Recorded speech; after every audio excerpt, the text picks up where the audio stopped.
Pornography plagues our modern society. Even with the likes of video games, alcohol, drugs, and social media, it is still a controversial talking point in regards to its effects on society as a whole. It's as though everyone and their mom has an OnlyFans and is getting rich off selling pictures of themselves for $5. Believe it or not, pornography has been around long before the internet and OnlyFans, long before the invention of the camera and even the printing press. When do you think the first bit of pornographic imagery was developed? 20th century? 19th century? 15th century? 14th century even.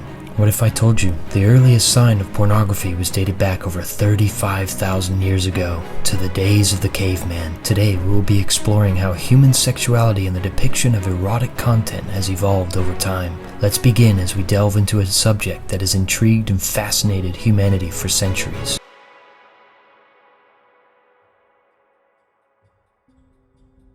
Our story begins in the ancient world, in a time of cavemen and primal human instincts of survival. Eat, drink, shelter, and reproduce. Being an early human in this harsh world of Mother Nature was no walk in the park. There was no such thing as happiness, luxury, convenience, nor comfort.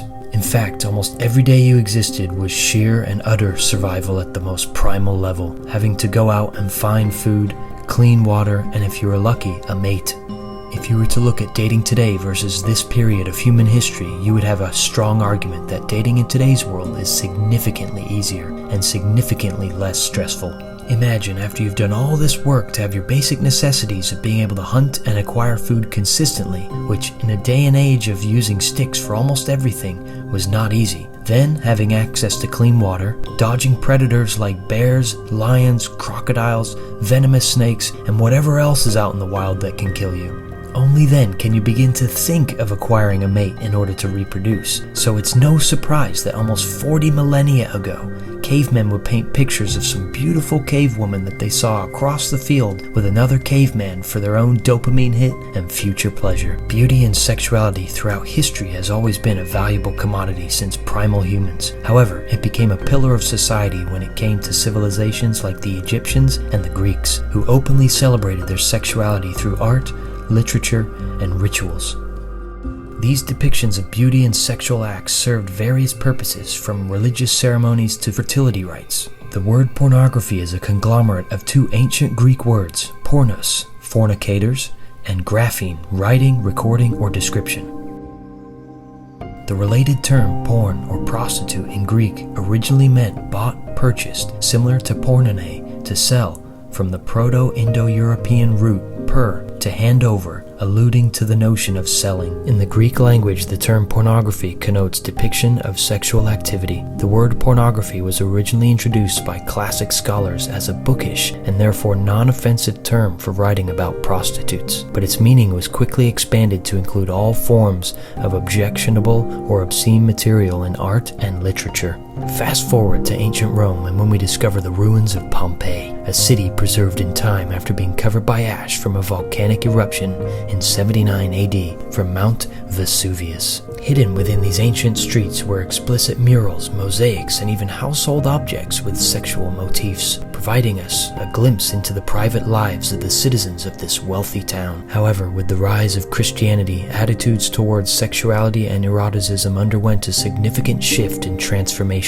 In the Middle Ages brought forth a period of sexual repression, and the portrayal of explicit material was often condemned as sinful and immoral, as at the time many believed it to be going against the word and will of God, afraid of the effects the sexual expression may have on society. The Renaissance period marked a monumental turning point. As the world emerged from the Dark Ages, artistic expression once again flourished. Paintings and sculptures depicting nude figures showcased the human form in all of its beauty. Artists such as Michelangelo and Botticelli brought sensuality back to the forefront of art, blurring the line between the sacred and the profane. In ancient Greece, a brothel was called a porneion. Not only were they depicting beauty and sexuality in their art, but the sheer caliber of talent and time it took to sculpt such beauty from stone. However, due to the sheer amount of time and effort it took to create these sculptures, they were used as a public display of eroticism, so mass production of such erotic artwork wasn't even fathomable until the 15th century.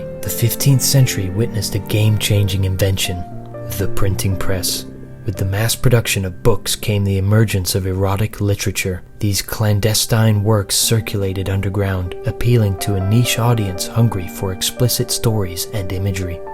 You could argue this was the birth of fetishes and bizarre desires by members of society, and unfortunately, some of these desires and fetishes were extremely immoral. Morality around pornography became a focal point during the Victorian era, due to it being a time of strict moral standards and prudish attitude towards sex. While pornography remained largely underground, an underground market for risque postcards and photographs thrived in secret circles, defying societal norms. The 20th century witnessed significant advancements in technology, which revolutionized the adult entertainment industry.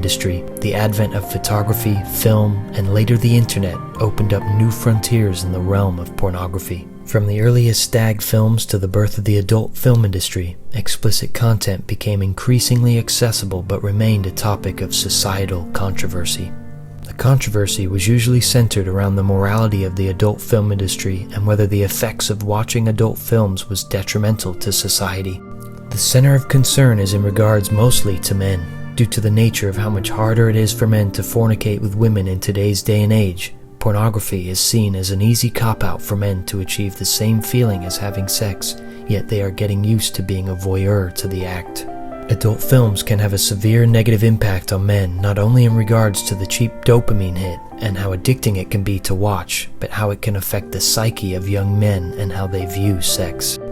A little known fact about pornography and its addictive nature is that there is a significant correlation between an addiction to pornography and serial killers.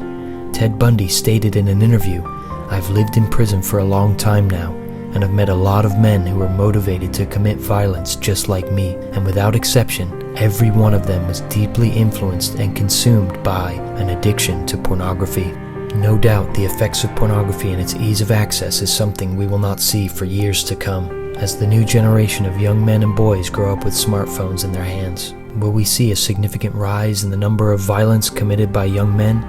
Will we see a strong regulation of adult films in the future, or no regulations at all? Only time will tell. Please write in the comments your take on pornography. Personally, I think it is terrible for you, and it should be avoided at all costs, as it robs you of one of the most beautiful experiences a human can experience, but can also be extremely damaging to your brain, psyche, and your soul.